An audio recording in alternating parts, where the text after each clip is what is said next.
Love is Blind's fifth season has been nothing but nasty, whether it was your introduction to Netflix's reality dating experiment or the one that convinced you to end the show permanently. Johnny has known about Izzy's bad credit since the pods, but Stacey only recently learned of it. Milton attacked Lydia for the way she manages her feelings. Hooch became the Pepe Sylvia meme as a result of his attempts to expose Lydia. JP is missing, and a devoted fan base has formed to demand the release of the Renee cut. Love is Blind's most recent episode concluded on a cliffhanger. Milton and Lydia had argued because Lydia was showing more emotion than Milton would have wanted regarding Hutch. Lydia had questioned their morality. We never found out, just as we couldn't be sure if Stacey truly felt sorry for Izzy for lying to her about not having any credit cards. How had she gone for weeks without realizing the guy only accepted cash payments? Finally, the day of Stacey and Izzy's wedding arrived. As her prospective husband arrived in a white Rolls-Royce, Stacey mentally noted that he would always have a fancy car and driver available for her. She declared that Izzy was gorgeous and went all glam. Stacey confided in her family that she appeared to be certain she would wed him. Despite not having a passport, having never eaten Peruvian food, and having Chipotle as his favorite restaurant. He seemed like a nice person, and her family believed that was a masculine thing. But Stacey appeared unimpressed by it all. After being dropped off at the bus stop, Izzy arrived with multiple $5 footlongs from Subway to feed his groomsmen. He admitted to them that his relationship with Stacey was suffering because of his credit score. Love had no cost in his eyes. Is this the man he's dating? Izzy had written Stacey a note, which his friend then gave to her.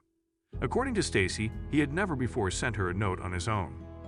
Mom questioned whether Izzy had told her everything and cautioned her against ignoring any warning signs. However, Stacey didn't seem to heed her mother's advice because she enjoyed how she looked in her wedding gown. As Stacey approached Izzy at the altar, he was anxiously waiting for him to come down. He claimed that although she had strong barriers, once they were removed, she was a sensitive individual. Stacey expressed her admiration for him for inspiring her to be a more heartfelt and better person.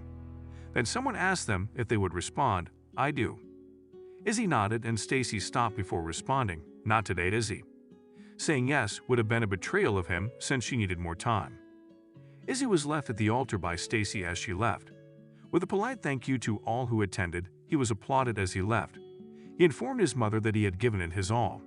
She said that getting wounded now was preferable than later. Stacey told her mother straight out that she was sorry. Sorry, not sorry, but paper plates, bad credit, and no private jet were off limits. Then on the way out, Izzy ran into Stacey. She expressed her affection for him and her relief that the strain had lifted. Izzy mentioned that he would constantly ponder with her about the ideal moment to propose, and that would be when there were 7 figures in his bank account. Izzy assured her that he was worthy of love, just like in the Titanic movie. After that, he strolled off into the twilight to locate his Jack's rose. Lydia showed there with a sign around her neck and the word bride sewn all over her outfit. She seemed eager to get married, in my opinion. She assured her family that she felt uneasy and doubtful. Since Milton was 24 years old, they questioned whether he would be a constant party animal. They had excellent communication, and Lydia reassured everyone that wasn't the situation. She merely didn't want Milton to criticize her for how she dealt with Voldemort, also known as Hooch, the one who must not be named.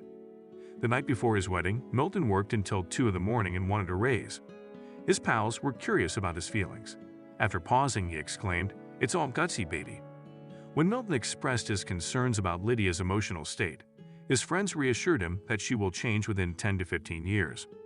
After Earth completed 2 cycles around the sun, Milton's father forewarned him that the honeymoon period was coming to an end. Milton wondered if it was really necessary for him to be as anxious as everyone else. The pair stood at the altar without any anxiety.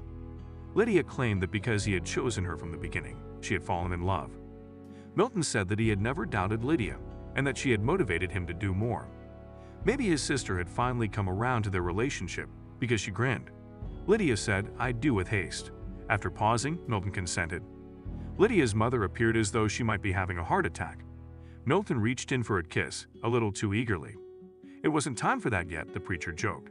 Without a doubt, Milton was the season's highlight. After that, the joyfully wed pair left the location to celebrate. They disagreed about the proper way to pop champs, and Milton took a veiled posture. He provided all the information needed to make the best choice. Lydia retorted that they were ideal for each other in their imperfections. Though Wilton didn't grasp her meaning, these two were undoubtedly doing the math. A brief update on the remaining members of the cast concluded the broadcast. Taylor questioned whether she should have tried to live with George J.P. despite his awkwardness and name-calling. After all, it would have equated to extra TV time. JP said he would make an effort to be less awkward in his upcoming partnership. According to Uch, he ought to have given Aaliyah a safer environment. The first step would have been to not judge her. According to Aaliyah, this experience tested her in ways she had never encountered. Johnny discovered she wasn't a flawless person who always made the right choices. She did, however, point out that she is able to maintain a good relationship. And with Chris, that is. Chris summed up by saying that true love is blind. For him, the physical connection was heightened by the emotional one. Then he counseled everyone to listen to their intuition, and thus concluded Season 5.